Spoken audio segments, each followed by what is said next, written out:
Hey, I don't have an intro. Ladies and gentlemen, we're back with Starrail. And I've been putting this off a long time, but we gotta read some as I've writtens before we continue, okay?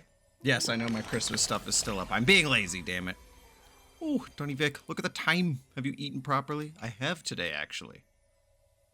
Not all Stellarons have the same constitution. What? I'm already stuffed. Want to hear me burp? Hey there, main course. No, we're not. Okay. These options are terrible. No matter your constitution, you still need to eat properly. You're not secretly dieting, are you? I really don't think you need to. Oh my god. Thank you, ma'am. I know DonnyVick has a perfect constitution. So, I'm digesting my meal right now, and I was hoping to invite you along for a walk. The midday sunshine is lovely. Come on, try it. You'll see how comfy it feels. You know, I'm good. Okay, we can close that up. Okay, here we go. I'm terrified. So it'd be like the one time where it took 45 mil. Oh, no. Okay, Cass, lay it on us. Those flame-chasing people, those forgotten stories. As I've written. Oh boy. I'm terrified, by the way. Willing to adorn the living. Chapter 2. Born with an evil curse, her hand dips into lethal cinnabar and white lead to personally decorate the faces of the dead. Her skills are said to bestow beauty on anyone, even transforming their appearance completely. That was Genshin in the background for a sec. Many skills were born out of her seclusion, but it painted her dwelling in a gloomy vision. Only a select few have set foot in this mansion, and the thief and the weaver were two such lucky persons. Cipher and Aglaia? The girl converses with all items in the house, with specimens, tea sets, and even pillows in profusion, as if she can hear the responses of these non-living things. I have always lived in isolation. Out of courtesy, this is how I practice my words and actions.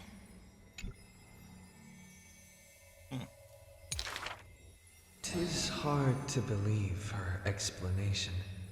Her face when talking shows such a gentle disposition that unless she is telling fabrications, she must regard her partners as mere children.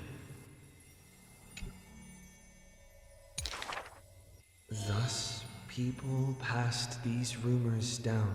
Within the area of her encirclement, all things became frozen, escaping time's increments. It is an exaggeration, that is certain. People only found an ancient lion's head in battle's ruined armaments. Those words are true. The head itself was nearly dead. Though they won in fierce battle, the warriors were powerless to turn the tide. It was the embrace where death dwelled that gave early release from their pain. This is how death escapes time. She keeps every final embrace Styxia. hidden in her immortal heart. The surrounding area of Styxia is wild, by the way. Out of her numerous works, butterflies and flowers often stand out stark. Ignite them, and you can almost hear the maker's remark. Even in death's silence, her sound can still be heard. It is a gift greatly treasured by the maiden. Few have the honor to be graced with such work. Only one has the heart to burn such a gift, and the reason she gives is rather far-fetched. I must peer into all fates unknown. The power of time is boundless. But there is one thing that it cannot conquer. Death is abominable in humans' eyes. Apart from my identity, there's nothing about me worthy of praise. The beloved Goldweaver hears this in distress, then tries to teach her the art of weaving and threads. It has been said that the maiden has works that the holy city possesses. But this is the judgment the Goldweaver expresses. Well, none can know all things, nor be skilled in all crafts. Her works are too early for the living to comprehend. Did she make her own dress? Is that what it was? Yoink. Give me that second dot for a Cass. A Cass. Miss you. Alright, Anaxa, if that even is your real name. Anaxagorius. Let's fucking do this. Discard not the broken. This is a tale buried in My history. god, these are... this is gonna be a long one, ain't it? Day, a student elated in victory dashed around the Grove's territory. I saw the spell the professor carved on his body. The youth with white hair was beside himself in joy. It must be a power most secret. A means for one man to stand against 1,000. That spell was rare indeed, for it was a secret way to overturn a cart of hay. The scholar was still a mortal body, as yet to snatch life from death, or to reforge a new flesh through a god's remedy. Various minute tricks and parody, he studied them all, crafting schemes oh so busy. For everyone knows, he wishes not to use the divine power that is his, refusing rightful custody. And in that unwitnessed moment of his death, final tragedy, he still held the hay cart spell steady, standing Hay alone, cart spell. facing the evil enemy. Sorry if I don't talk a lot in these, by the way. Like, I'm listening. I'm trying to absorb all this information. Now, that craft is regarded as a magnificent study, not because of what it was, but because of its purpose, known to everybody. In fact, he once crafted miracles, forging silent servants using soil as vehicle. Though no sentience, they do their job without obstacles, rivaling Titankin in spectacle. However, one day he suddenly changes his tune. Creation is the Titan's work, and slavery is the Titan's manacle. When imitating divine evil, there's no need to invest reason, most pinnacle. When the servants have all been recycled, he deigns not to explain, fearing to waste his reason or muscle. So he jokingly concludes the question with a chuckle. If it's just for odd jobs, students are a better gamble. What a guy. The way he addresses himself comes from elsewhere, an imitation of a divine machine with some flair. He happily answers 5 questions for those unaware, knowledge seemingly given with stingy care. For a wise one, 5 answers reveal creation's secrets, the truth hidden and bold. But a fool learns but not, and is left in the cold. Now, inquire. Huh. That is, in fact, the scholar's crafty snare. He hides the answer he seeks behind questions posed by those unaware, doling breadcrumbs as bait to lure and compare, whether the inquirer may be worthy of his wisdom to share. The scholar never looks at laws and measurements, ignoring the flow and shift of time's passage, and uncomprehending students gossip in eager regiments.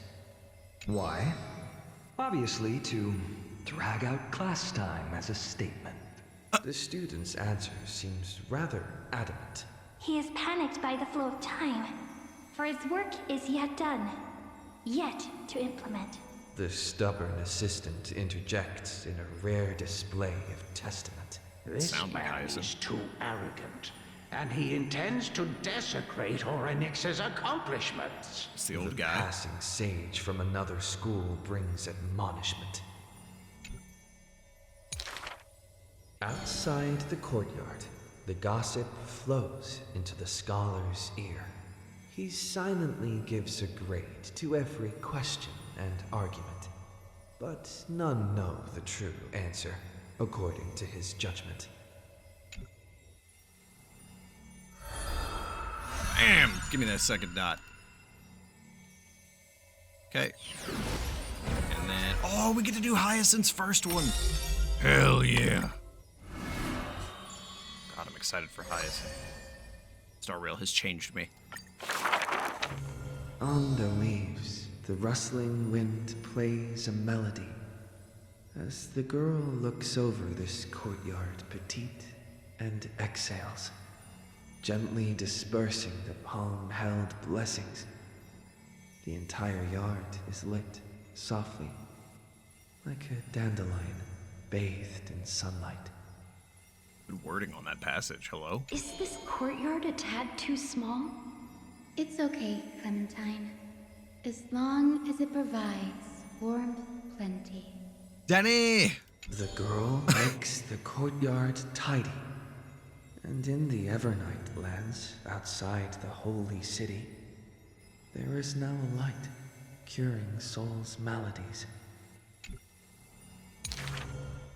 The girl's skills can bring forth miracles, but today she welcomes a patient quite special. Who's gonna be? Welcome to the Twilight Courtyard. How can I help you? The gravely patient shakes their head. The end times are coming, and we all wander more and more. Oh, you may heal our wounds, but you cannot cure despair. The girl watches Darkest the dungeon patient flashbacks. leave, and her heart swells in sorrow. Clementine, prepare some things with me. I want this place to be brighter tomorrow. This is not Hyacinth. The redhead child takes the girl's hands. Long time no see, Hyacin. Are you here in Happy? Akama for a visit, or do you need help from us?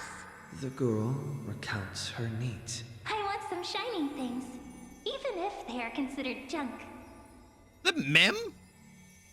Multicolored paper bags, crystal clear glass, cottons variously dyed, and jingling wind chimes. The girl brings them back to the courtyard and spares no effort to decorate all around.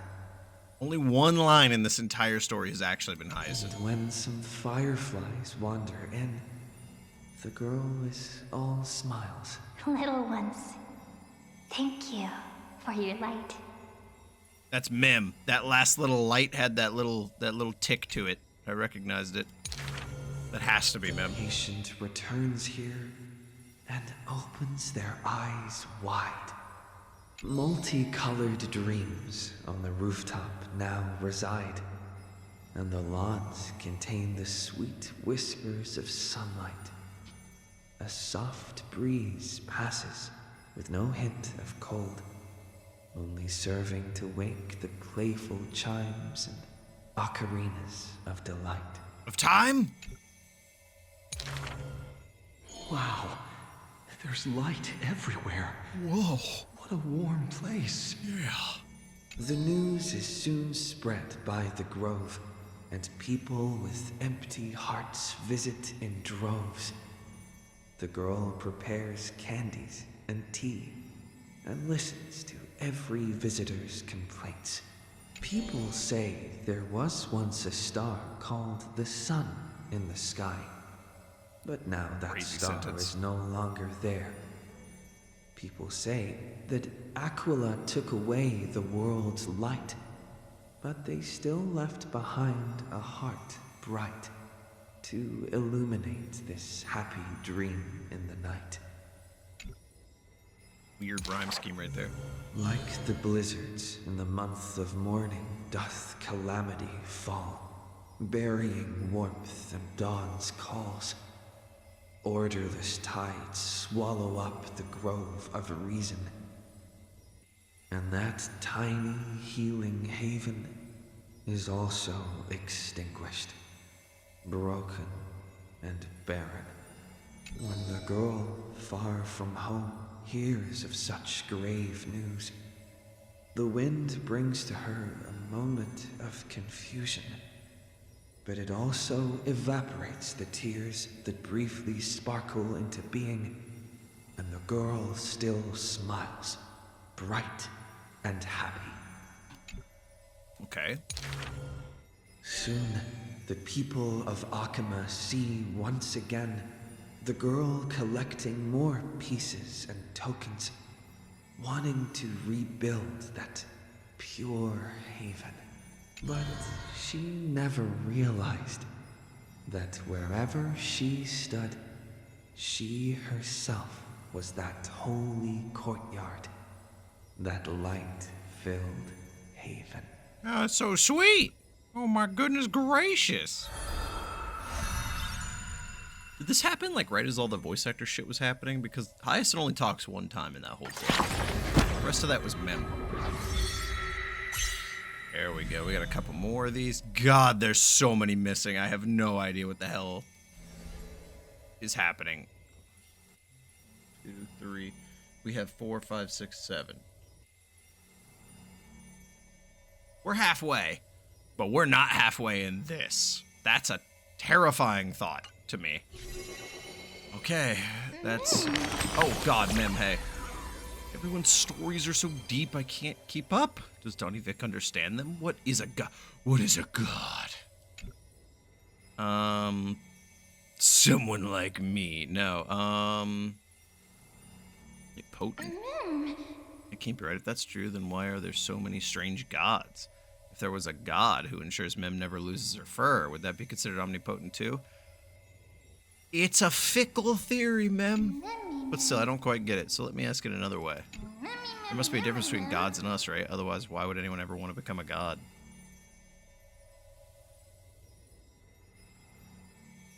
Power and immortality? Escape the pain? Ooh, I don't think that's true. Probably this, right? Could it be that we're already... if it's because I was controlled that I met DonnyVick, then I suppose I wouldn't mind being controlled. Oh, you little sweetheart! As I keep asking, I only get more and more confused. Maybe I'll wait until I've grown a little more before discussing these things with you. Yeah, I think you need a little more work experience there, ma'am. Okay. Next story. Oh, God, we still have 3. As long as it's not 3 again and we can speed this up, I won't have a problem.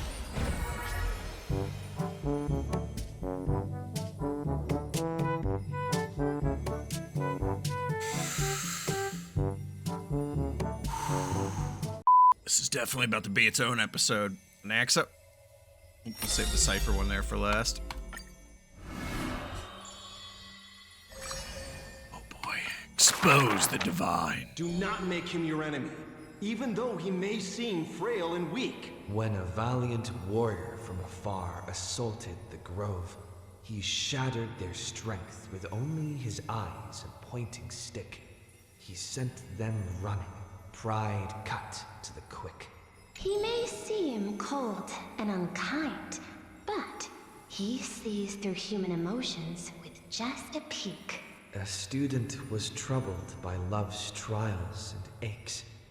With one sentence, he guided them away from heartbreak Damn, bro, tell me that Letting sentence. Destiny's strands weave a path to love and happiness's shape. All is science, and human wisdom knows no bounds. Both martial prowess and emotions are knowledge that can be found. He firmly believes that all things can be deciphered, bared to those who peek. Those that cannot be solved are not mysteries infinite, but only questions waiting to be answered, not obstacles bleak. For those who only protect themselves, the world cannot see their intentions. In sorrowful parting hours, Music cuts in the background really get me. Scholar refuses trifling It's not like matters. properly looped. Isolated in a corner of his library, he fiddles with instruments of crafters. Colleagues suspect him of creating new blasphemies, while students believe him to be making new miracles of mastery. The curious one's gaze through the window beholds, seeing a small wooden bird on the table, wobbling in comfort, swaying in the scholar's hand, an endearing cohort. I It's a bit ask of a stretch. him, seeking his motive for this effort, but the scholar, usually so quick to retort, refuses to answer, seemingly coming up short. Creatures that through his hands pass all change their functions, invoking wonder peerless. He once removed his hat, as others witnessed, then walked on the hat over water with success. They also saw him light a flare, fearless, instead creating chilling cold air, not so harmless. That bird was once a toy, and now his messenger. Or perhaps still a toy. That is the magic You just rhyme trick toy with of his toy. success, and one of his teachings that he will profess. Nothing in this world is ever born fixed. The far-seeing must be The far cutscene in for his thought. demo, hell yeah. His teachings are like prophetic delight, yet he opposes prophecies with all his might. It's a time he refrains from looking back on, traveling all lands, chasing prophecies, trying to prove the priest's words were not unchangeable foresight.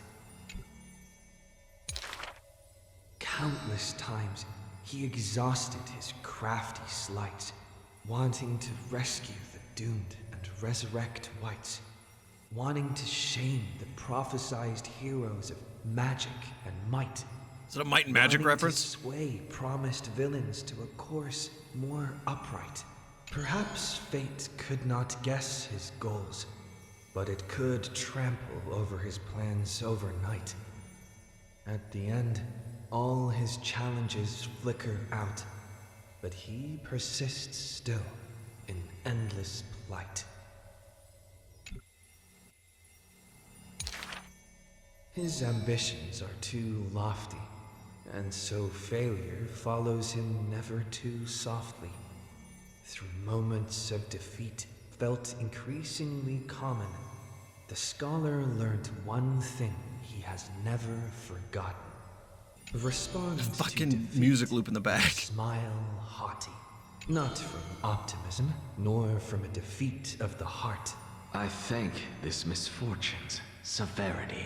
The laughter oozes with self-mockery, but is also full of a different emotion. If this road is easy to walk, then future generations will not praise my name in piety. Says his ambition. That scene was so good too. Act concluded. Yes, more art, yes. Good shit, okay. Give me my Demised. We're almost there. This one's almost completed. Ascension of the lone godslayer. To die for glory is not eternal sleep. This is a lie all Castrum Kremnos keeps. The world after death is superior to reality and basks in light. But such vague poems the Crown Prince would not easily believe. Yeah, that doesn't exist in the Crimnoan dictionary. Cowards who dare not to look death in the eye. He declared thus on the day he returned from the stream of souls. Longing for a martyr's heaven and reciting self-deceiving stories. His words are sacrilege incarnate, more arrogant than his blood and family. True warriors should treat that paradise with spite. Damn. Many followers thus stop, no longer following his steps, for they feel this young man's words, compared to poems, are even more absurd. A body immortal equals not perfection.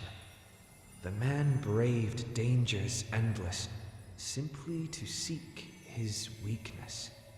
In his greener days with more amateur skills, in crises where death denied him even after kills, he learned why curse is a synonym for blessing, for he saw that visage of terror at life's closing. The man seems unmoved when this past is mentioned.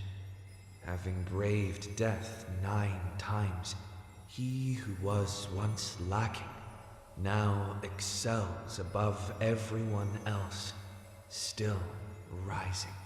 Yet, when asked if he's still as ticklish as when he was a child, he does not answer. It's a wild tale he won't care to opine. It's said that Castrum Kremnos has secrets divine, through which the king's power has passed a one-man army by strength in their bloodline. Therefore, a traitor who does not inherit the throne is a king most infirm. As the protagonist hears these words, he refutes not, but openly responds. These are not rumors unfounded.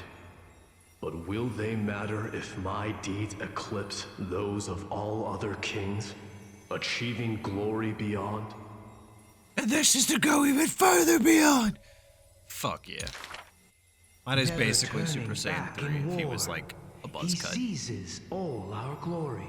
That rumor in the war camp of fury often casts a shadow on the man's heart, indestructible and fiery. When campaigns become mired in terror, he sends his army to places safe and secure. Yet alone he goes to fight, knowing death can touch him ne'er. The Kremnoan detachment who follows him in livery all die in bed, devoid of glory.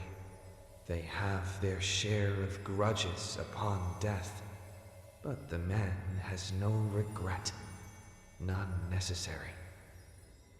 Your glory lies not in death, but in my hands. The dust settles, and strife calms. A deathly quiet covers his father's realm, and the man alone returns home. A question seems to sound from shadows of the past around. Did you already walk that flame-chasing road, O king? Is this story in the present? Atop the throne, the man mutters alone. There's nothing else worthy of the hunt, for I am the blazing fire at the journey's end. I am the agony this world needs. As it has been foretold, he killed the king to become a king, and killed the god to become a god. All his attack His names. eternal destiny is to be crowned in blood. The tale of House Hoslow will be told in blood. Act concluded. There we go. Boom. Is there only one more, or is that it? I think there's one more, right? Alright, here we go. Bring, a glayer. Yes, golden. We're already at 30 minutes of this shit. God damn.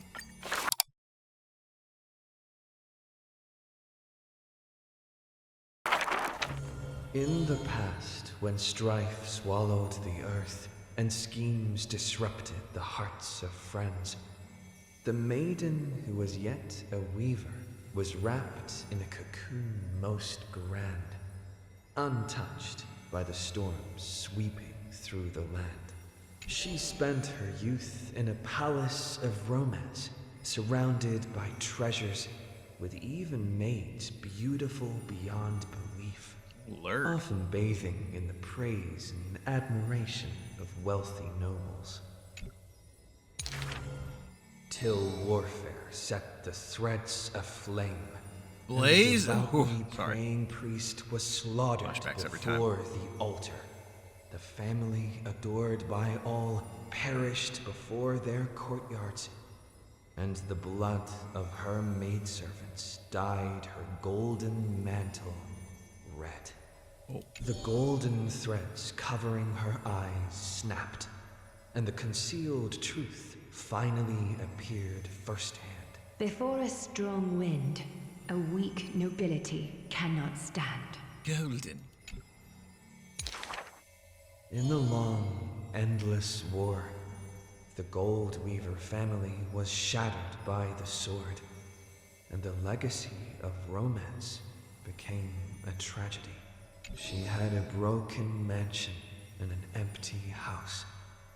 The nobles who once loved her, none now willing to help her.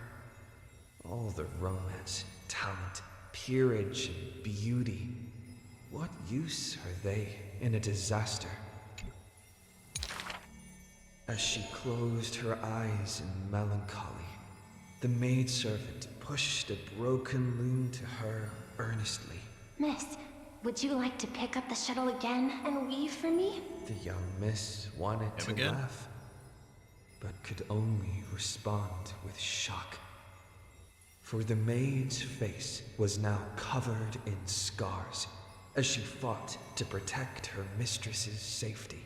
Though I can no longer see, I still want to don the garments you weave.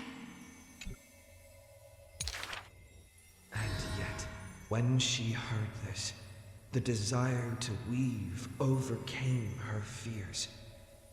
Therefore, in the broken shadows of a house, the loom of romance moved once more. The garments were exchanged for copious gold, buying back her renown of old. Yet beside this mistress most noble, there was always a blind maid in tow, dressed in luxuries unfitting. As the weaver attended banquets, the praises of her youth returned. That majestic lady must be Nestia in the flesh. But harsh words also joined. The mistress's beauty is quite reduced by a maidservant so unsightly. Oh my god. Glea, kill him.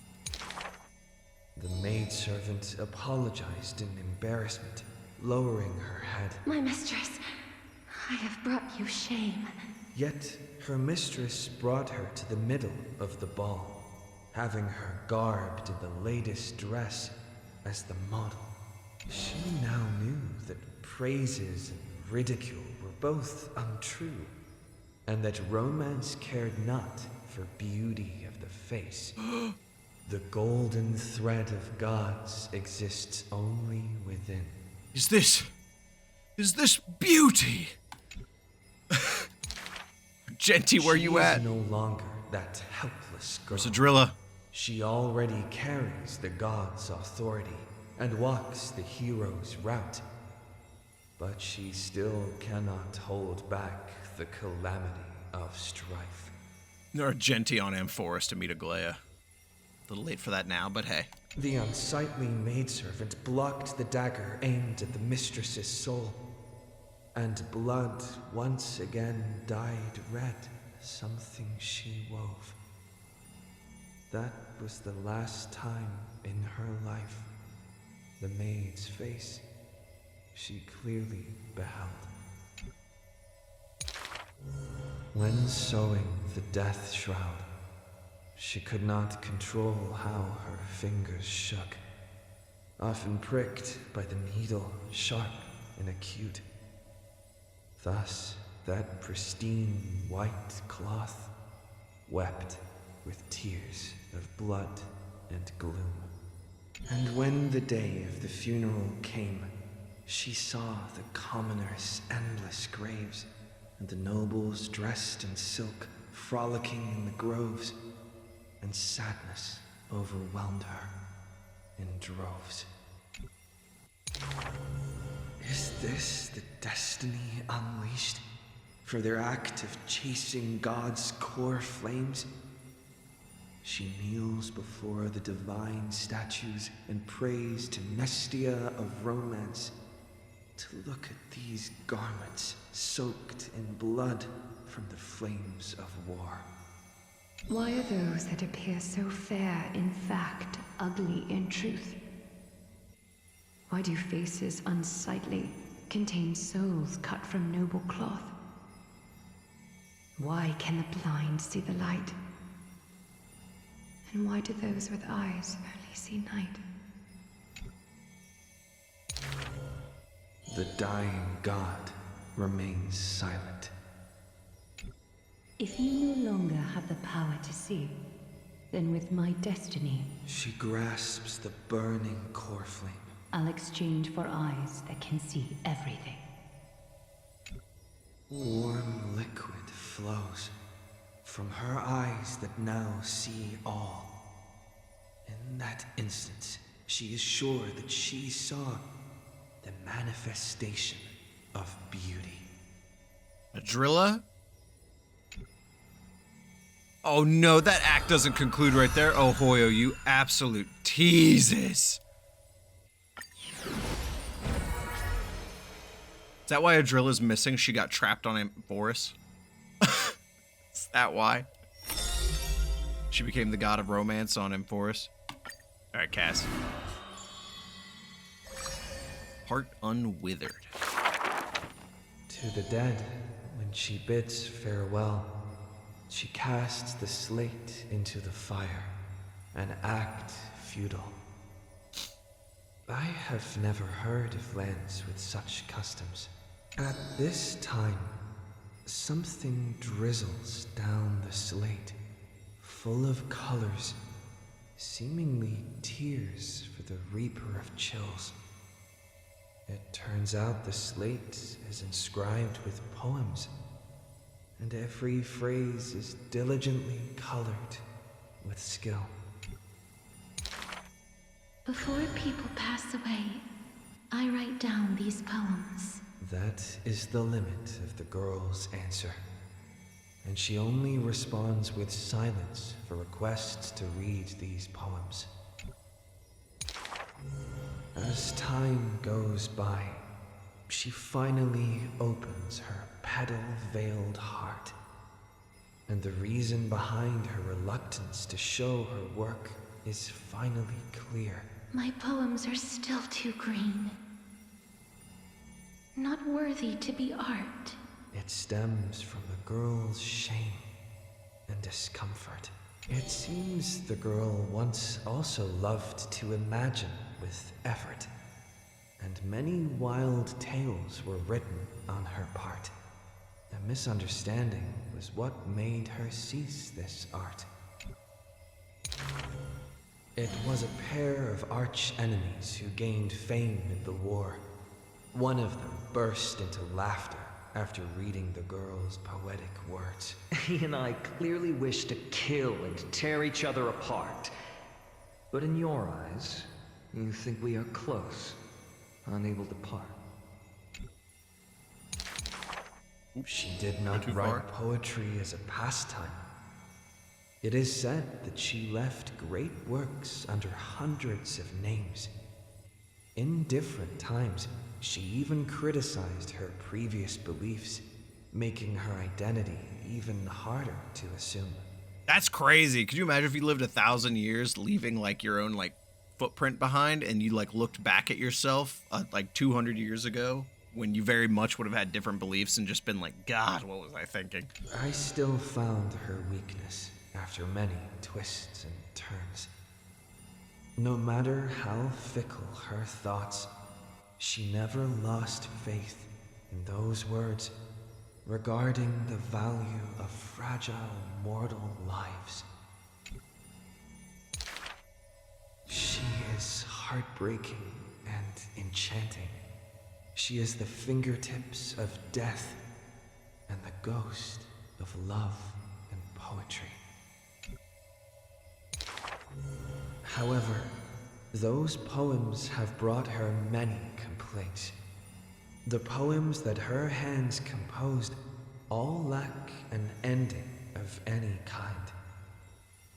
And the Maid of Death has no desire to continue them.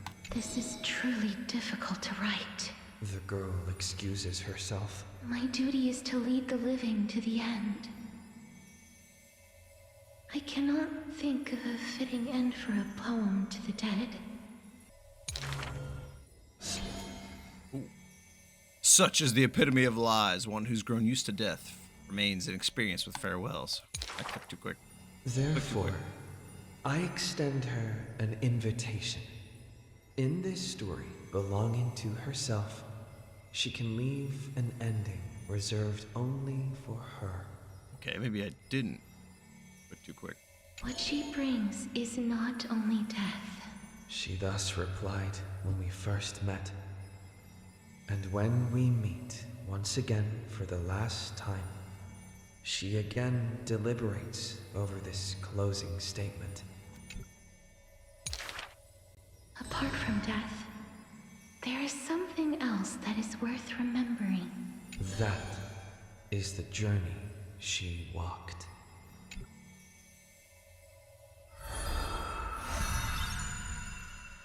Cool art.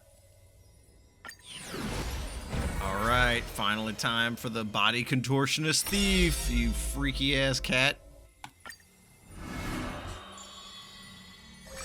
Lying cats travel log. A thief tells a few stories. The first story is titled The Golden Apple. It doesn't have to go to the fairest. Oh, we're gonna hear Cypher's voice in all That this? city Oh boy. is named Paphos, where the golden light of Nestia shines. The golden apple tree sits in the city's middle.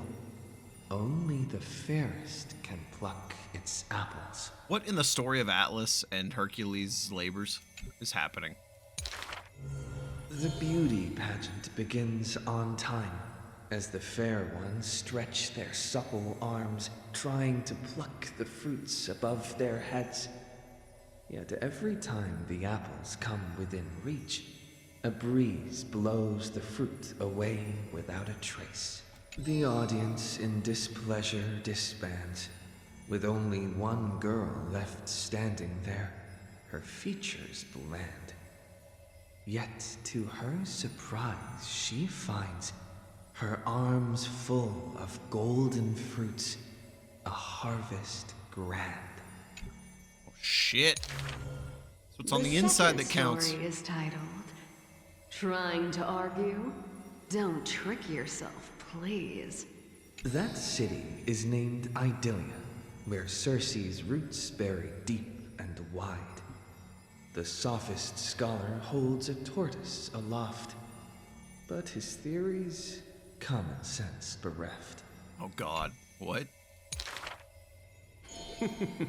Even the best athlete could never catch up to this turtle. None can overturn him in arguments, and he obtains the champion's crown in merriment. Tortoise in the hair? Yet, as he is about to leave, a wind blows the tortoise in front of him. And behold, his paradox becomes truth.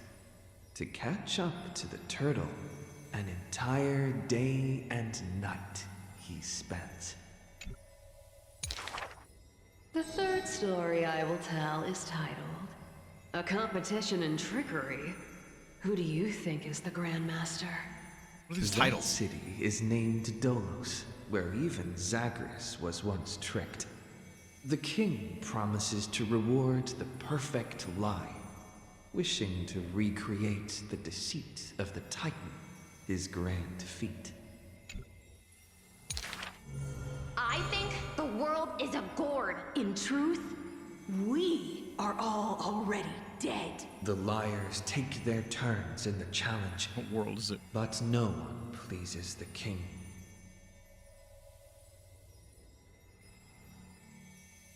Wait.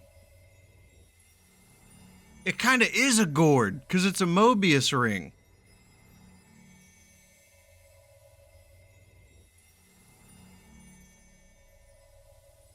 Surely no. I'm not gonna think on this. With I'm a gonna move gust on. of wind, the girl emerges before the king's face. And when she leaves, she already has the king's promised gold in a pouch. The others are curious as to what lies she raised. Zagreus can only tell lies. And I am Zagreus.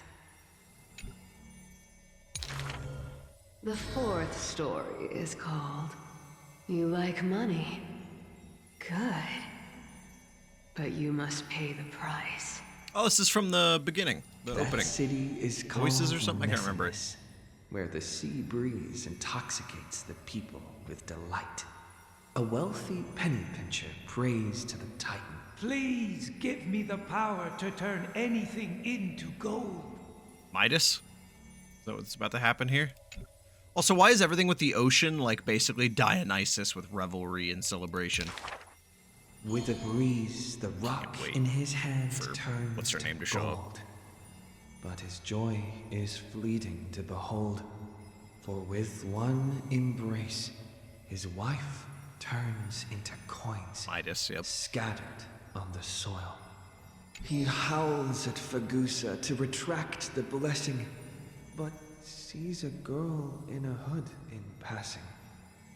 The girl laughs hilariously, holding his hand in hers. Go back and check your vault. Some gold may be missing. But your beloved is right there, waiting. Cipher, you Ma'am, get your feet off the table. another long journey. And we want to hear your fun stories!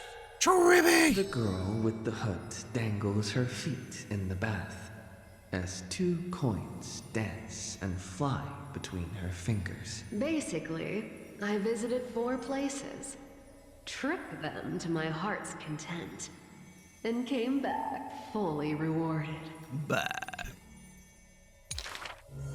The girl pauses her words and looks out the window as the light above the Titan's shoulder casts her right cheek aglow. The dawn will never cease, and the thief star wanders in foreign lands. How would you know that I am not lying right now? She just went home, played video games, grinded dailies every day. Cipher, you know?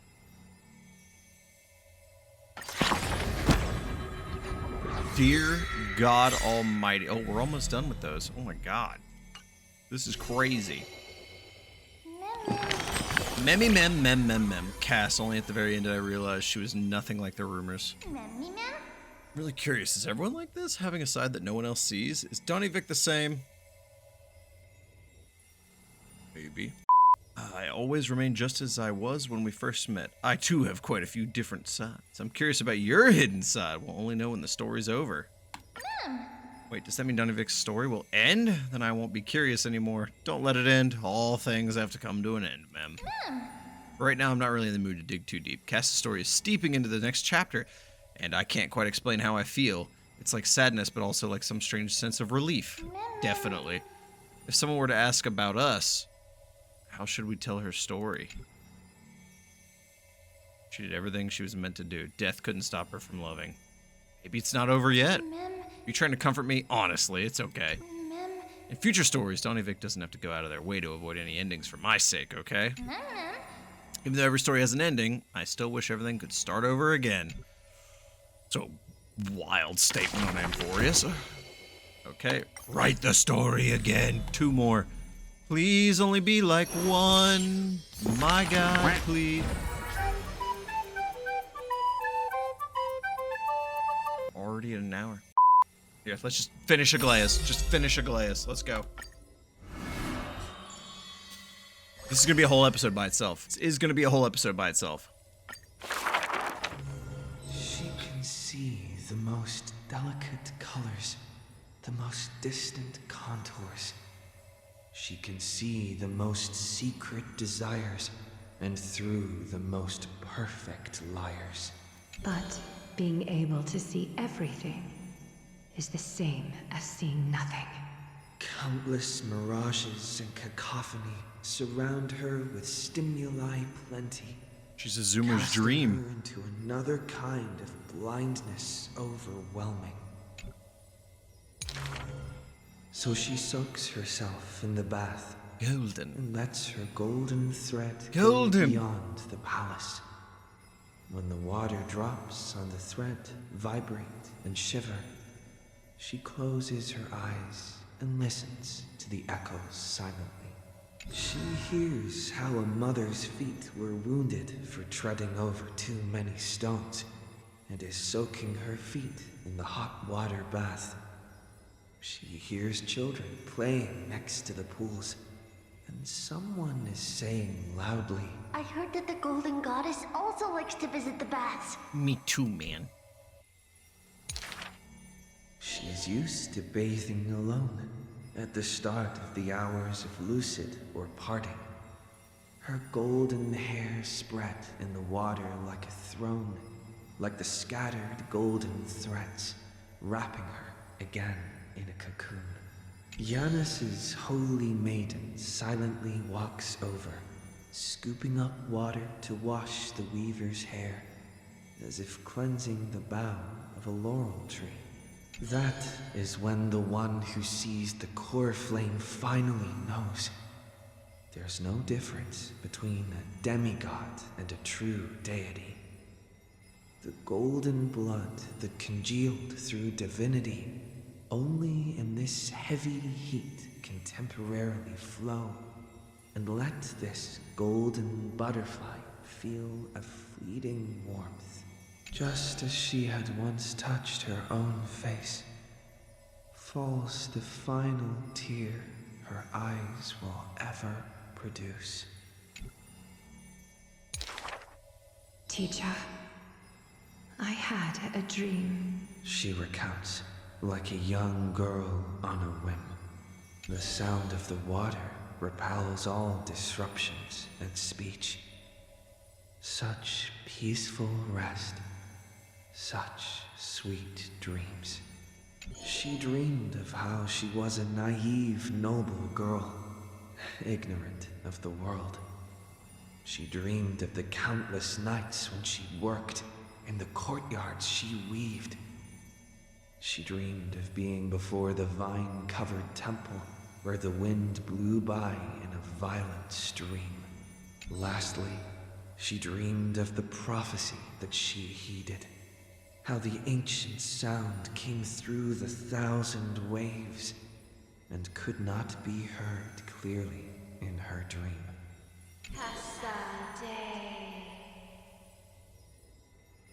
Oh God, what?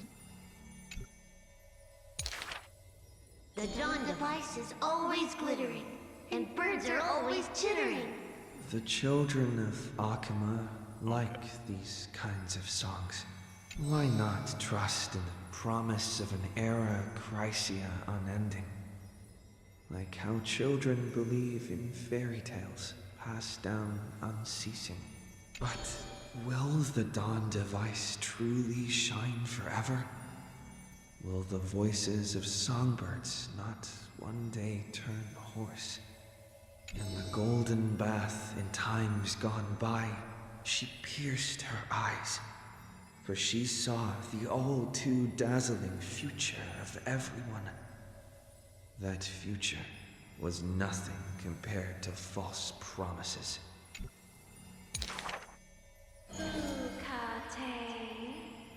Ukate. Have already determined her destiny and her passing. She knew. She has long known. Okay, what the hell? Freaking. Oh god, what's it called? Oh shit, I didn't even need to look it up. I remember later. Fucking what in the Titan? Fucking what in the Titan with a Valley Girl accent is this? The red-haired child appears worried. You are aware of everyone's fate, yet never speak of your own future. The child who passes along the prophecy understands that to lay such a heavy weight on one person is comparable to the dawn the world bearing Titan's shoulders. There's only one future for silken threads. That is, to weave magnificent clothes for others. She takes the children's hands, inviting them into the pools, intending to use warm water to wash away their concerns. Yes, before the toll of the bell that announces the hour, before the meeting to judge the flame chase begins. Do not waste the rare good dreams, or the languid waves, warm as tears. She mutters as destiny slumbers in her arms. The one that wears this elegant attire in the future must bear the weight of the silk threads.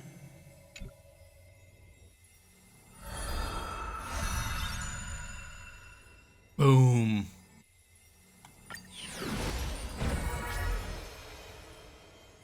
Crazy. Oh my god. And then there's 3 more. Oh god. Fucking hell. This world may contain thousands of ills, but the number of sufferers is countless, like ocean-going sails. The father and daughter who inherited the sky wander this land's paths, and throughout the cities, they heal the unwell.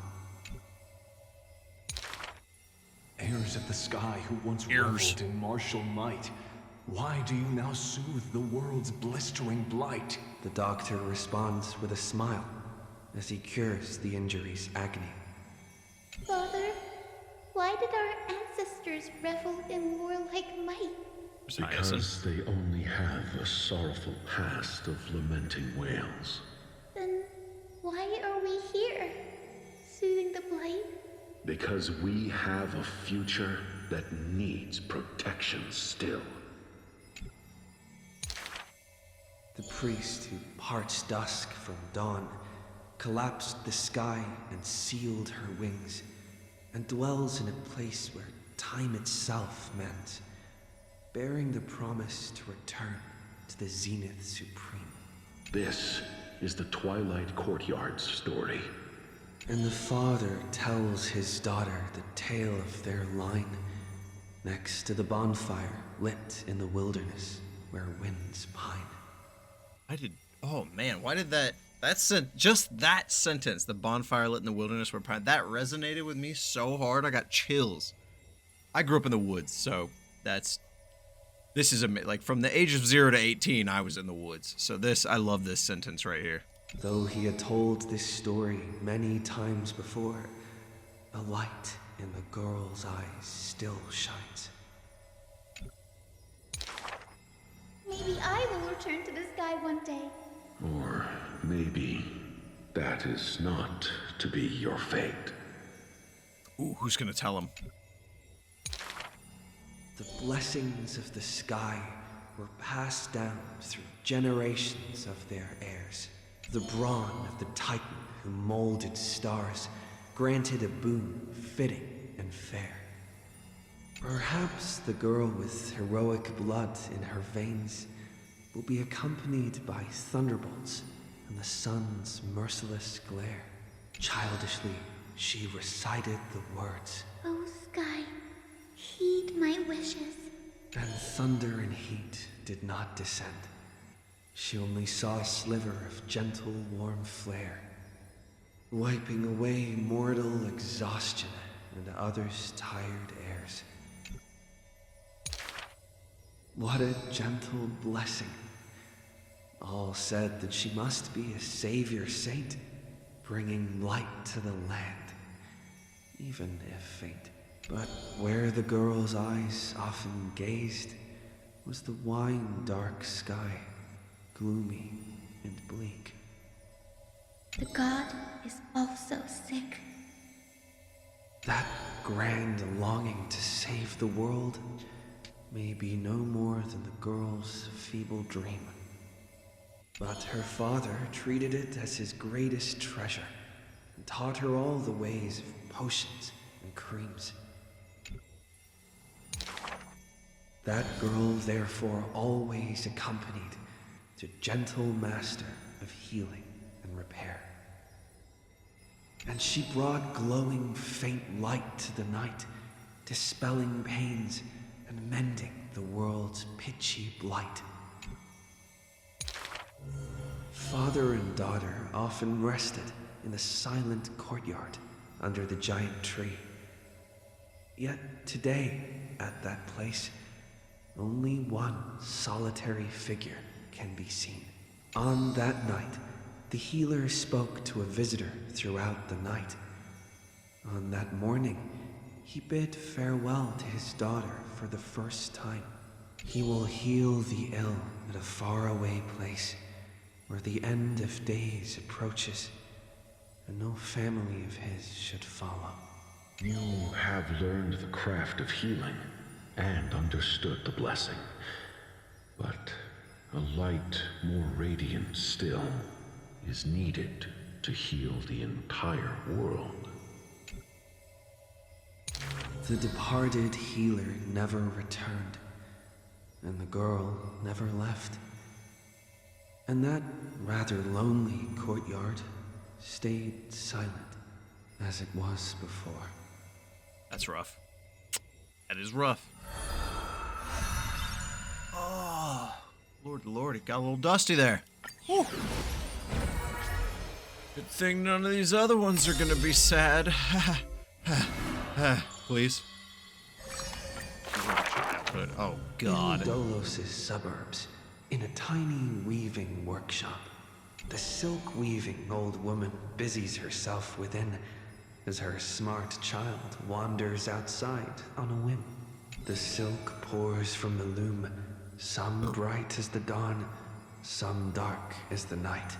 The woman had lived her whole life in poverty, yet through her business, she never deceives. Good child, listen to me. Never lie and speak deceit, for people like you only do to honesty. The girl smiles and nods, but her heart is drawn to the boundless desires of the bustling streets. And the grandmother is unaware that her handmade white dress has been stained by the mud of conceit. Madam, what is a bundle of white silk's price? Sir, only 2,000 balance coins. An Balance honest coins? price tag Like can coins only literally on a the balance? prophet obtain. If we keep selling cloth like this, we'll stay poor for the rest of our lives. The girl complains to her grandmother while sprouting countless plots and petty tricks. The woman smiles and does not reply, only weaving with night-shaded silk a suave hooded robe for her little spark. Oh, it's Cypher's outfit. Why don't you take some of our goods? and go into the city tomorrow to try out those pranks. Gonna get your kid beat up? What the fuck? The mesmerizing moneyed charm of Dolo City turns minds and tongues into a whirlwind of confusion. Even the girl who prided herself on sharp ears and a clever tongue could not contend with the myriad of shifting faces before her. She returns penniless and furiously seethes. I vow to the god of thieves that I will eventually empty those people's pockets. Smiling, her grandmother stops her silk work and offers some dinner with humble dish. Silly child, don't let Titans hear such vows and promises. The Toph? Is that old lady Toph from Korra? Yet when the moon rises, a magnificent pin graces the old lady's pale locks. The girl smiles at the old woman, now stunned in shock. I actually did return with some catch. The brilliance adorning her white hair drew all eyes, and its proud original owner arrived to stake their claim. The bet that the girl won with a brilliant trick is described as a thief's loot through lying schemes. The old woman, in her panic, shouldered the blame, confirming a sin that was but a fabrication. By Delos' laws, we must also execute all her family! To protect the girl, the old woman reveals the final secret unseen. She's not my family, but just an orphan picked from the street on a whim. People thought this to be a lie, but the girl knows her grandmother cannot deceive, just like how she always glossed over questions about parents and kin. Your parents went to a city-state far away. The girl never bothered to unravel the threadbare lie. Grandma never lies, but then she lied right then. Stop! Stop right there, you thief! Run! Run as fast as you can! Cipher up! The lies overthrow the shop and tear apart the good woman's good name, leaving the girl with guilt and grief. The hearth of her home was a lie, doused by another conceit. But if her sleight of hand had better skill, would it have made that fire burn forever? Oh my god. The girl pulls down the hood and sinks into the starless dark. I vow to the god of thieves. And from that day, she never left empty-handed, her words woven with deceit. However, back then, the girl did not realize that the people did not covet one simple pin, but the golden blood flowing beneath her skin.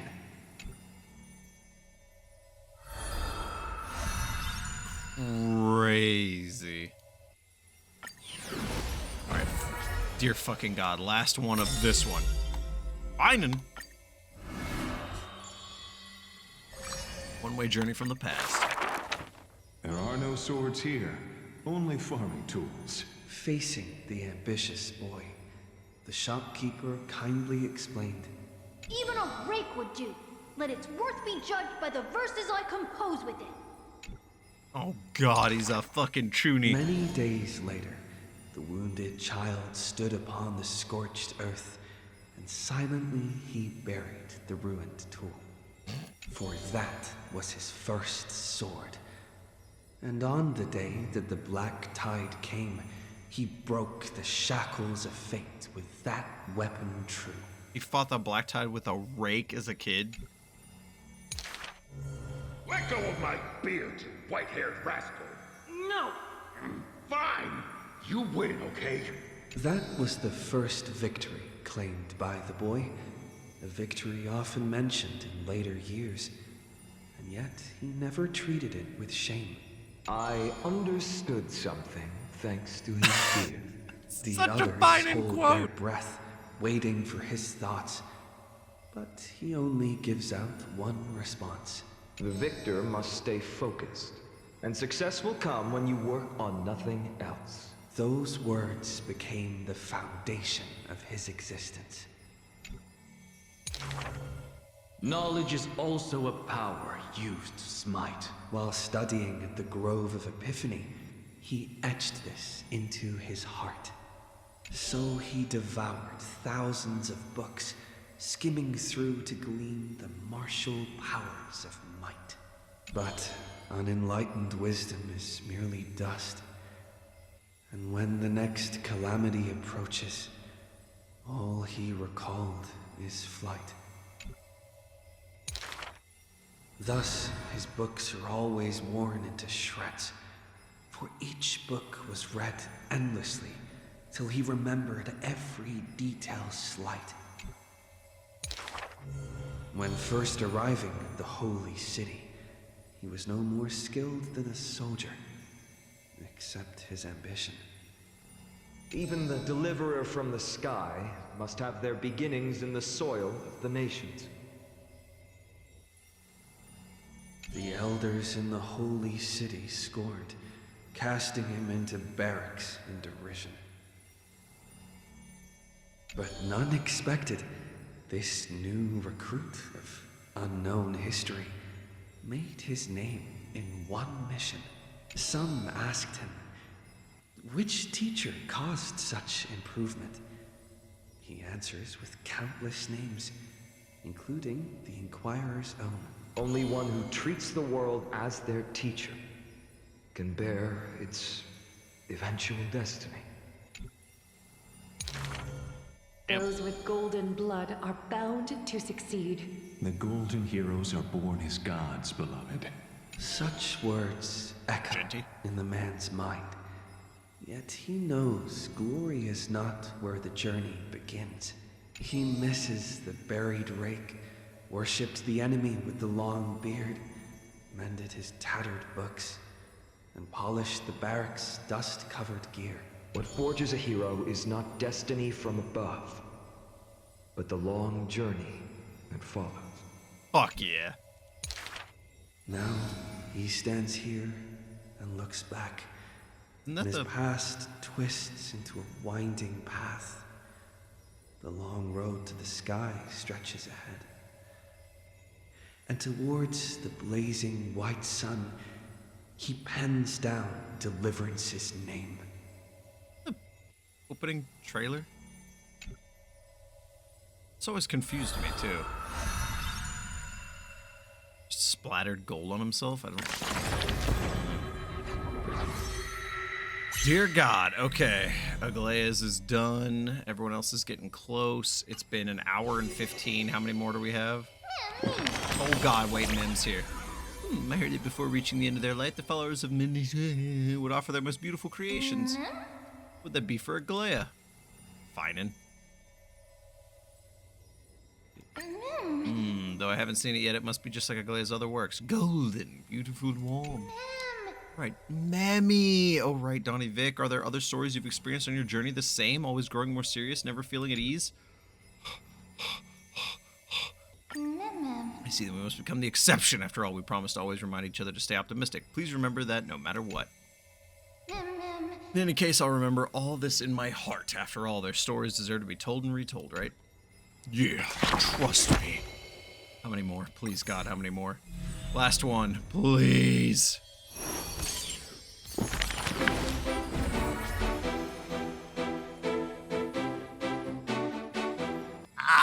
There must be like none after this, right? No, I have to piss.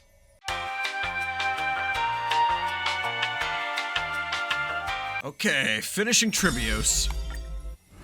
Last one, man. She who passes through doors. The solemn council get longer. Is still filled with clamor. Future's destiny still whirls in discussions of candor. To discard the city and save oneself, or to chase the flames that waver.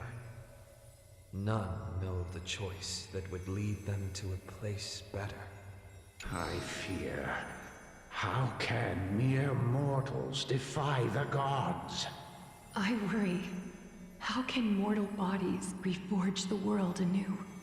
I suspect that the prophecy is simply a rumor.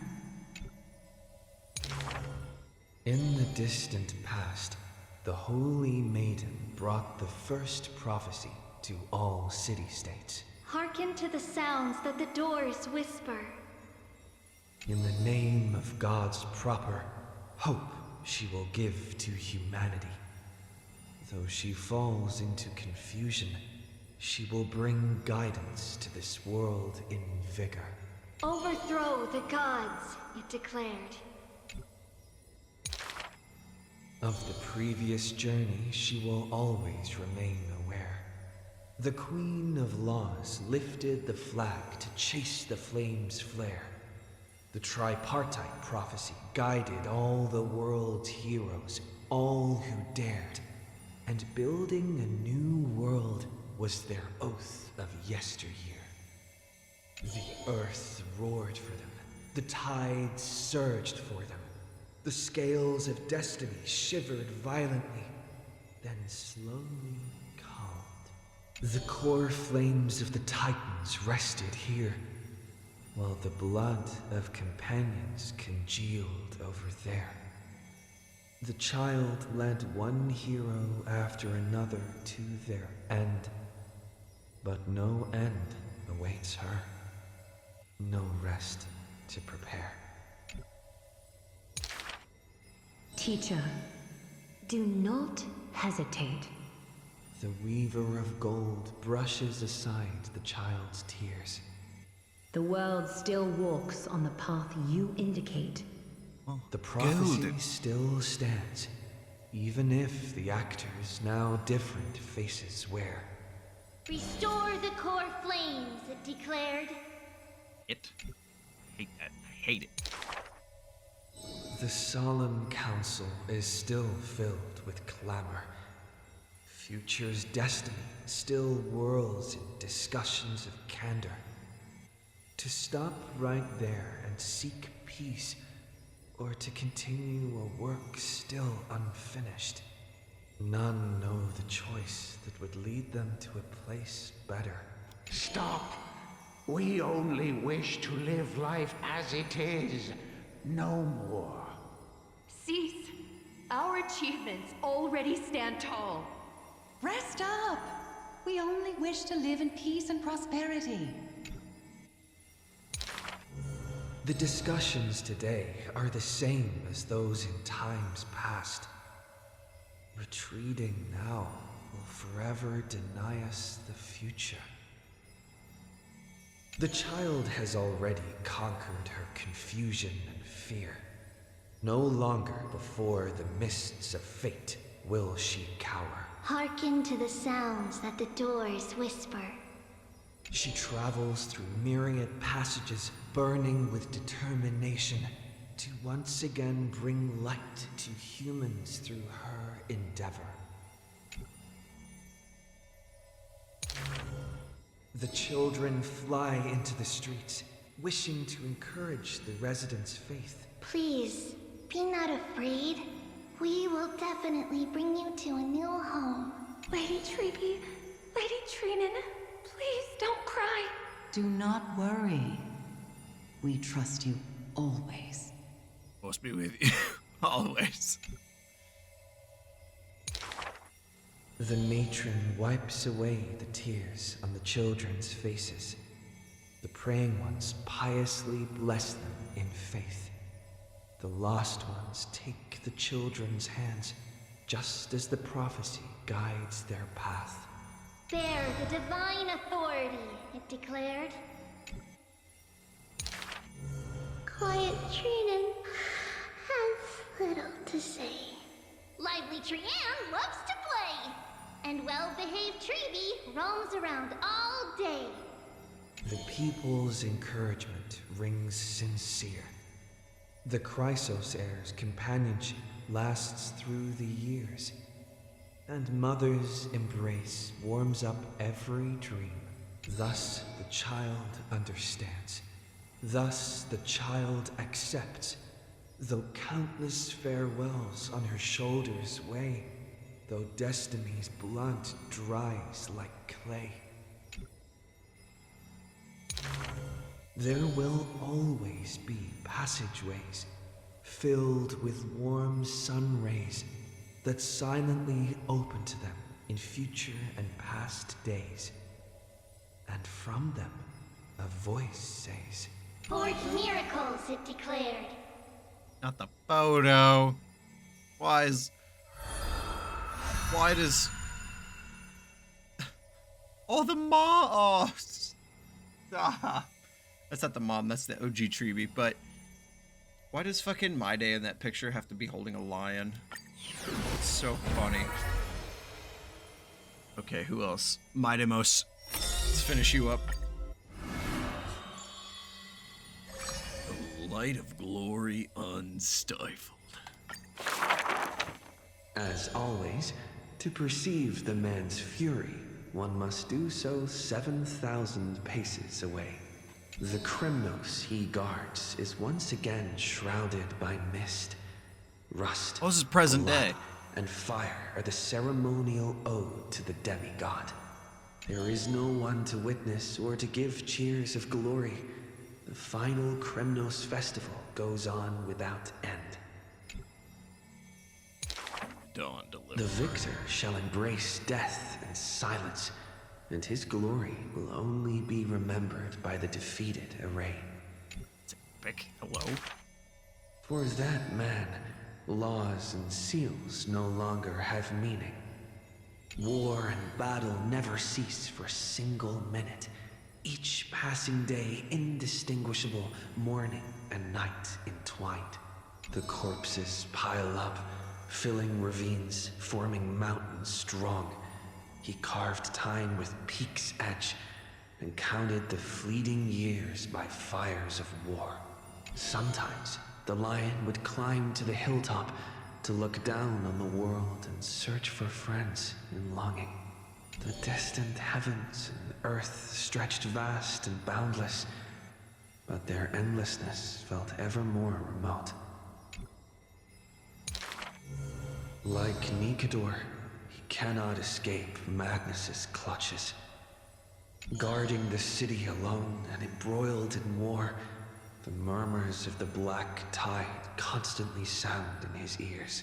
Yet a flame soars up his chest every moment, casting light upon the indomitable path behind him. Memories seal the echoes of the past as the man strides into battle, fists clenched fast. He is the wound this world must bear, the new king before whom old gods despair. Fuck yeah. As stated in Idonia's poems, humans are born with eyes closed to accustom to this world's light, and their sight fades in old age to reacquaint with night's anthems.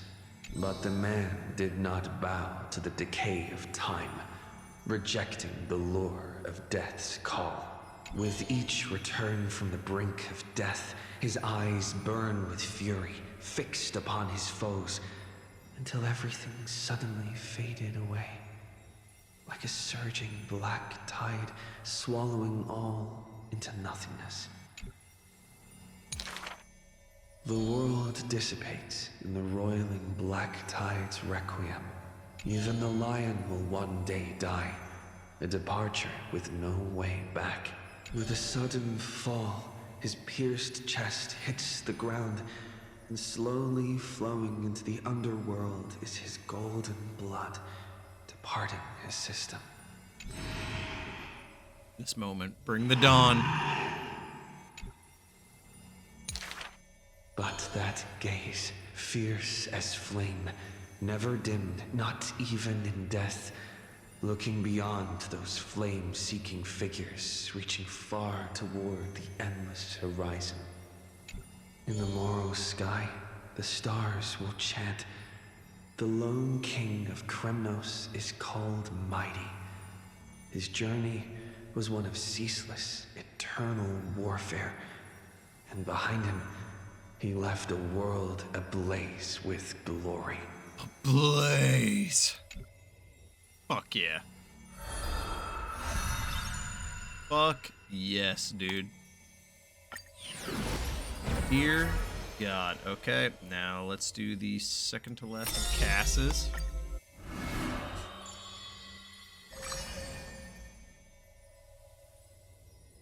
Oh no! The two girls frolicked in the wheat fields, fleet as doe deer, making ripples in the shallow puddles and pools clear. As dusk approaches, the exhausted girls collapse over the wheat heaps, talking about their longings and dreams of literature, love, and a journey through a world dear. Oh, Sky, slow your closing gaze. How I want to keep this moment in my hands forevermore. On that day, the breeze was warm and gentle.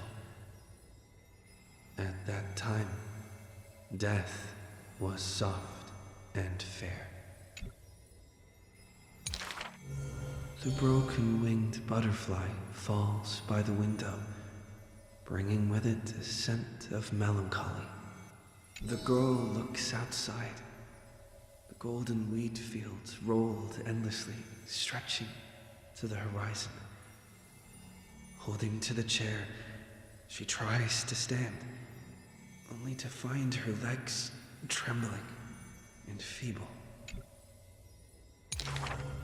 Don't worry, Pelixia. Her older sister whispers beside her ear, and on her sister's shoulder, the girl weeps mournfully. And time thus becomes silent, painted with sighs only.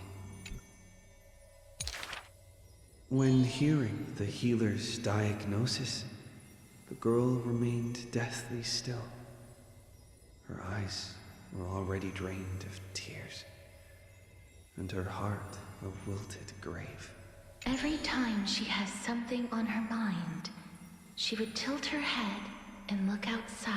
Her sister follows her gaze, seeing a barren field turned by wind into a desolate gray expanse. Till one day, when the girl looks outside, she sees a dash of dark blue, most brave. It's a flower my sister planted. Like the torrential river of life, it pours into the depths of her heart. The flower is called Antilla. Even in the Netherland, it's rumored to thrive. You are the quiet in my heart, amidst the chaotic choreography. That seems to be its floriography. When the days are warm, the sister would take the girl on long journeys through the flower fields, gazing upon rivers, napping amongst the grove, a discussion hardy. After I die, I want to become an Antilla flower and become the quietness in your soul. A thoughtless word from the girl gains her a wrapping on her forehead most dainty.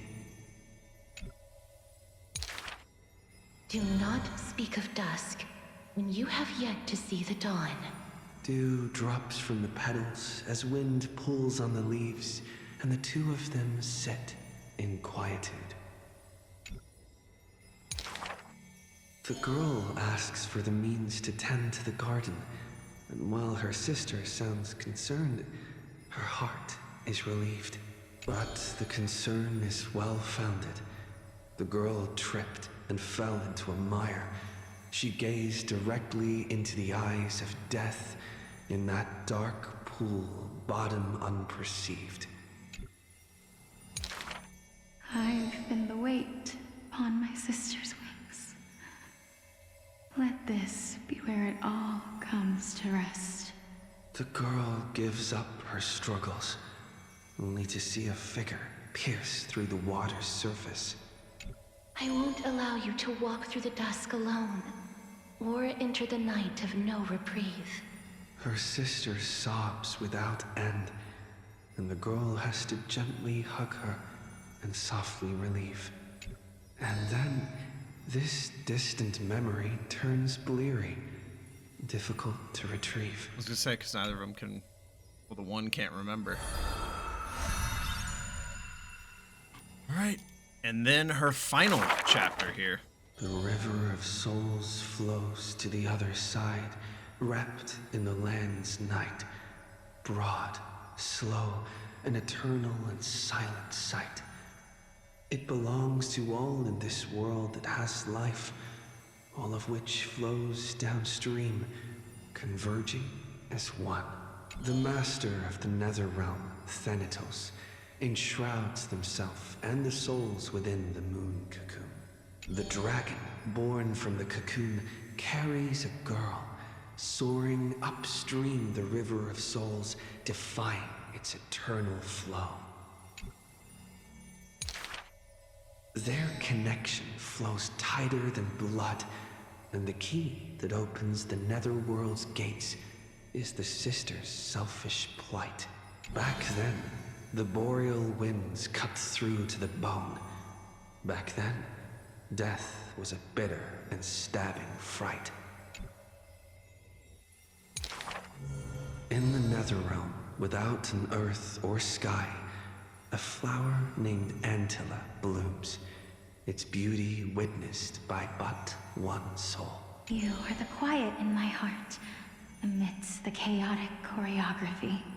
The younger sister scores through the blooming Antilla fields, never finding that promised dark blue sprig.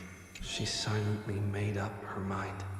Death, leave all your dark nights to me, and save the dawns for her. The younger sister gazes at the moon cocoon high above and plans a trip to the mortal realm, a distant flurry. A bard once sung to musical notes. Do not turn back. Oh, do not turn back. The long hand of shadow will retain the dead behind their gates. The giant dragon born from the moon cocoon willingly offered itself as the enduring barge of the river of souls. No need to turn back. Oh, no need to turn back. That price had long been paid for you by someone else. The dragon lowers its long neck and places the girl on its back. In slumber, she will unknowingly greet the dawn of her rebirth. The dragon flaps its wings in the chilly gloom of the floating dead upstream, ferrying from purity into grime, going from silence to roaring boom. The souls of countless poets flounder past, their distant rhymes endless like foams. Do not turn back, for to look toward the land of mortals is in itself turning back. In this pale dawn, the sun's first rays light the night ablaze. So the dragon crosses the sea of souls onto the shores of life and strands itself in the gleam. We know not where these stories arise. They are scattered across the shallows with the waves. The confession the girl made before her departure still echoes in the tide's heaves. If there is anything for me to leave behind, may it find a soul to remember. This is the ode of my life, and I've already penned my last stroke. Hi, Cass.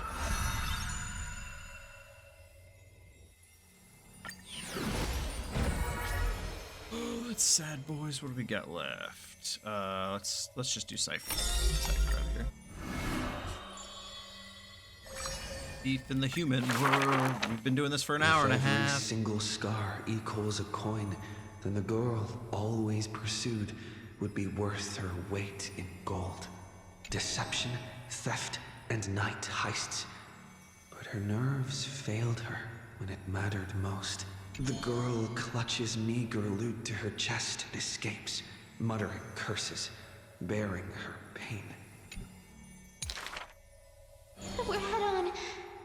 definitely win next time. She always longs for the coin of whimsy's blessing and creed. Yet the coin in the air always suddenly disappears, as if in reply from the trickery titan. Day and night flow, and the thief star makes circles across the sky, while time molds the girl into an adult. The cloak once used to conceal her entire body now only suffices as a hood that barely covers her fringe. No matter. These days, I have no need to hide. With a confident stride and a silver tongue, her perfected fraud thieving every opportunity as a result. And at curtain fall hour, those treasure-seeking steps fade into the moonlight. When she appears again, her arms are laden with money's weight. Oh my god, she's a thief. What is the art of thieving? Stealing from the poor. Not enough loot. Stealing from the rich. That's a boring task to boot. The girl narrows her eyes of greed towards those called the Chrysos heirs, the golden vines of the sages' homes, the sacred carcass of the Deathward realm, the divine lyre of the seashore's pearl, and the crystal chalice of the thousand gates. The girl knows not the treasure's origins, only that they are all valuable beyond measure. To have something priceless is the true art of thieving. A pity the deceits are all eventually revealed, and the thief meets a rare defeat. A golden thread discerns her meticulous disguise, and the heroes hold down her third hand to imprison in this thief star made of human feet. I take defeat with my head held high. Spare me your sympathy. She frankly faces the accusations, knowing that escaping would be nothing more than child's play. So the Chrysos heir outside the cage smiles sweet. Would you like to see my most precious? A treasure bride? It is a dress, like the beauty god Nestia's divine body. More blinding than the sun, rivaling the moon in its glory. It is woven by divine threads. It captivates even the gods. But all the lies and deceit are revealed under the golden thread's query. Golden. The world-famous thief is stirred by such grand words into a flurry. Then just you watch. This wondrous dress will forever remain in my own gallery. Boom! There we go. Get some background stuff too. Oh, we're so close. Dear God, please.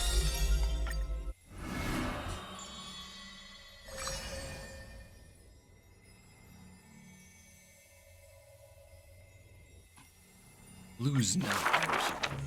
On the day that the grove fell, he accepted his defeat and demise, as if embracing truth and heresy. Believe in Titans, and you'll have a happy death. Deny the Titans, and you'll have a fulfilling death. Yet, as the lightened soul bids farewell to its heavy shell, a Titan made an untimely call. Do not be startled, child of humanity. You have a final query in this world. You finally came. He does not seem shocked, and lets the corefling take over his shell. Be more punctual next time, if you will. This fucking dude. Upon his first meeting with the Titan, the blasphemer is already on his best behavior. Sarcasm. Towards the suggestion to reforge his body, he paid no mind.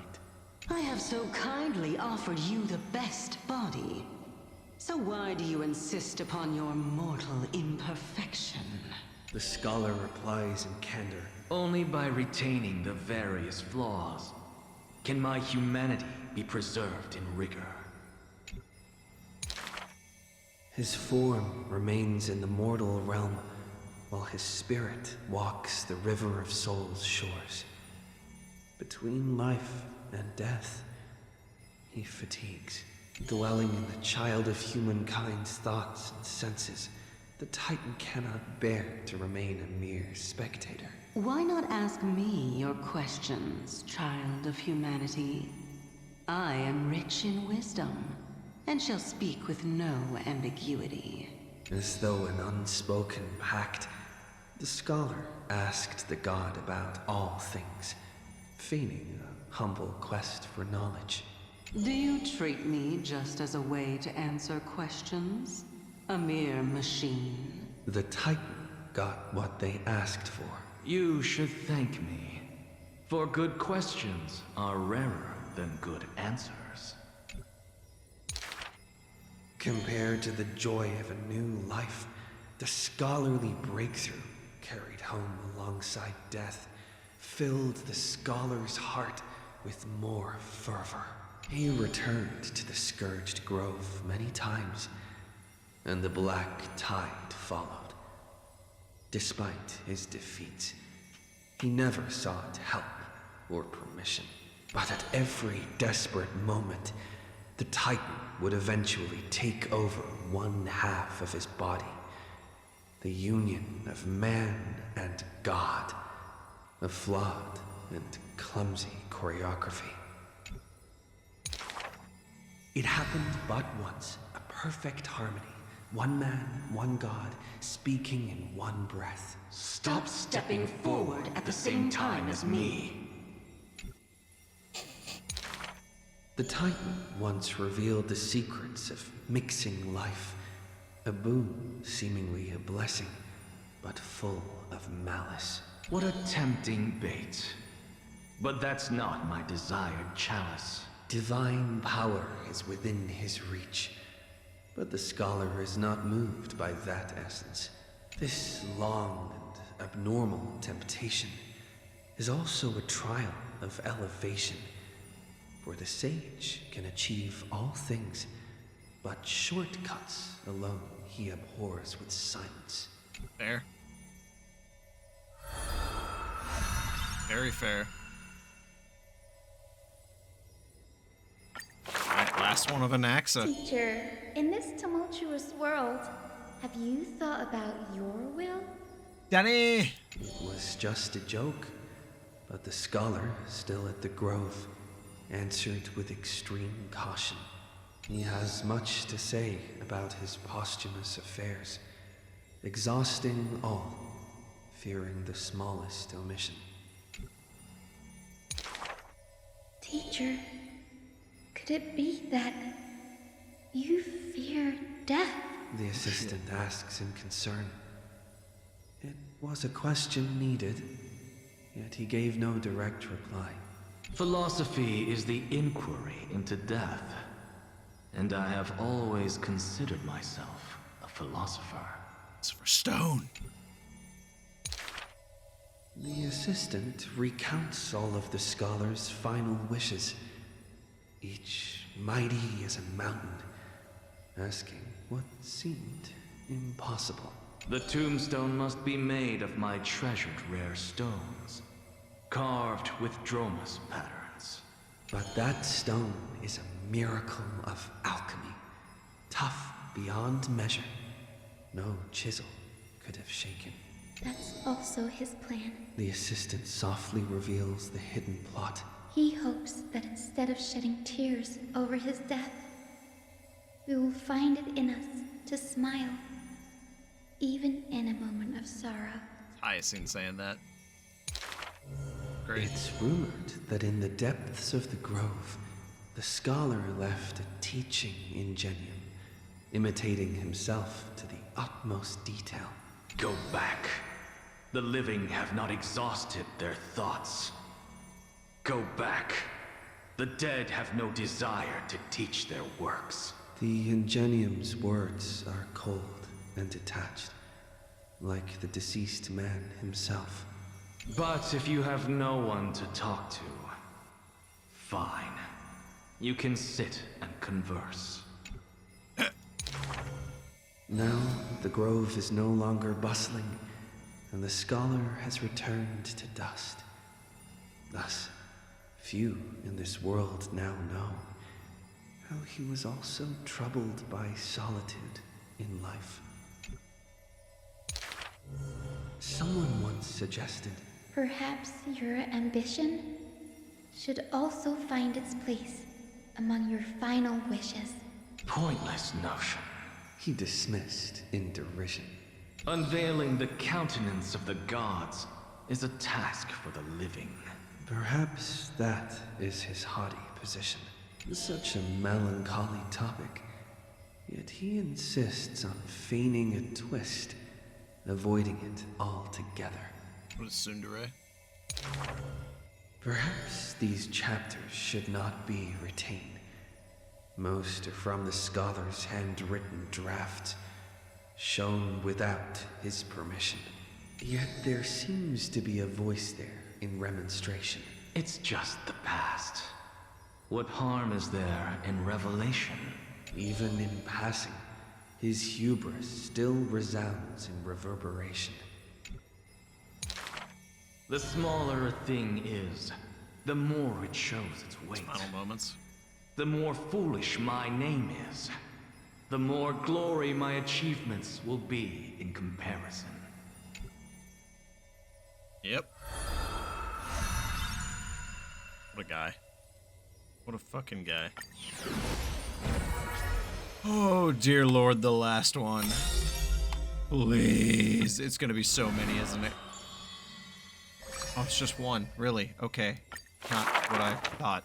A good student who often did stupid things. Was the assessment from the lotophagist sage. An excellent healer who fails at all scholarly means. Was the assessment from the noticed sage. A shining child who also burns away her own life's rays. Was the assessment from the erythrocaramist sage. A fool who was always wreathed in smiles, while drowning in a weighty and pitiful dream. Was the assessment from the Neusporist sage. Damn. The girl had visited all the schools during her time studying in the Grove. She refused to become a scholar, despite her exemplary grades. Instead of increasing this world's knowledge, I prefer to reduce its pain. While the sages faced her words in silence, the Neusporist sage alone decided to hire her as assistant post-haste. An apprentice who spends wisdom is more precious than scholars who hide knowledge away. The faded twilight courtyard, long eroded by time, now shelters a girl, the sole heir of her lineage. Loneliness accompanied her days, till the sage of the Caprists visited her and brought her a chromatic pony with a grin. It may be the Eye of Twilight's creation in times gone by, for it shines with the sky's rainbow hues within. Could it be the warlike winged beast of her father's tales? But the sleepy, dreary-eyed pony before her was soft as freshest plucked cotton. It's little Ika. There he is. This gift, for from the little creature she smelled the scent of clouds distant. If it weren't for her, I would have suffered more accusations. The Neusporism sage says in admission, the scholars coming to deliver arguments and reproach often stopped before the door, not coming to fruition. For the girl before the door soothed their blazing anger like the soft clouds, gentleness in cumulation. Do you know what sacrileges he has committed? The girl muddles her answers, yet her heart knows in full admission. Like you and me, he too wishes to heal all of this world's afflictions. The girl treated ailments for many years in the grove, composing her medical treatises into tomes. When scholars seek medical help, she realizes with a startle that kindness too can grow into its own bloom. By that time, the twilight already lost their eyes, and the world drowns in evernight, while the girl and the healer again traverse the world in gloom. Sheesh. Seeing the golden thread and ivy in the night, though it has been long since she recalled her past, she once again thinks of her childhood dream. Should the sun be dimmed by destiny's decree, then the dawn that heals the world I shall replace. Dun dun. Yoink! Or hyacine. Okie dokie. Holy Lord. That is a lot. Mem, are you gonna just like random? Oh God, okay. So many things happened all of a sudden. Farewells are always so abrupt, making it hard to say what's truly in one's heart. Since we have time now, if you had to say goodbye to me, what would you say? Just curious. Let's just hit pause for now. I believe we will meet again. Aw, that's what I think too. It's strange when I think about parting. I don't feel too sad. Could it be because I've never experienced before? Okay. So is everyone's story coming to an end? I always wanted to see a new story, but now my feelings are a little different. I really hope everything about them never reaches an end. Let's continue writing the rest of the story. Aw, I should be more surprised, but somehow I knew DonnyVick would say that. And then there's no need to dwell on it. Or wait. Then there's no need to dwell on it. No matter what happens next, no matter what you decide, DonnyVick, I will always stand by your side. We are the best partners, and that will never change, right? Trust me. Dear God, that's all of them. Give me all of my juicy rewards, you sick fucks. Thank you. This. Yep, good. Okay, we got... Wait, how many more of these do we need? Read all chapters. What is this? A wreath that implores offered to DonnyVick. I'm not going to read that because I have a feeling it's got a spoiler in it. I'm just not going to look at it. That's it. We did it. Oh my God, we did all of them, and it only took 2 fucking hours.